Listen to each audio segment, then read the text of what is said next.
আসসালামু আলাইকুম এভরিওয়ান, আমি সানায়া আর তোমরা দেখছো সানায়াস মিনি ভ্লগ। আগের ভিডিওতে বলেছিলাম আমরা যাব একটা পার্কে, আর আমরা গেছিলাম ঢেউ সাগর পার্কে। আর এই পার্কটি নিউ দীঘাতে।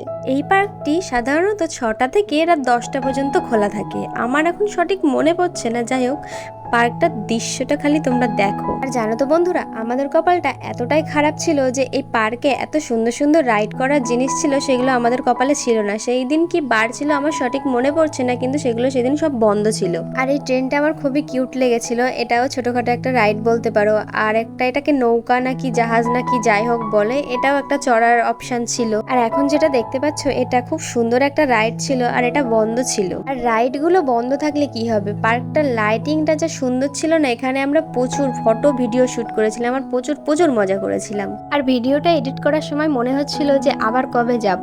আর দীঘা থেকে আমরা অনেক শপিংও করেছিলাম, কিছু খাবারও কিনেছিলাম, আর যার জন্য যেসব গিফটগুলো কিনেছিলাম তাকে দিয়ে দিয়েছি, আর খাবারগুলোও দিয়ে দিয়েছি। এই তো ছিল আমার দীঘা ব্লগের শেষ পার্ট। আর ভিডিওটা কেমন লেগেছে তোমরা কমেন্টে অবশ্যই জানাবে। আর জানো তো বন্ধুরা, এই গরমে ভয়েস দিতে খুবই কষ্ট হয়, কিন্তু তোমরা তো কেউ আমার ভিডিওতে রেসপন্স করো না। তো শেষে আমরা জাহাজ বাড়ি দেখতে দেখতে বাড়ি চলে এসেছিলাম। টাটা।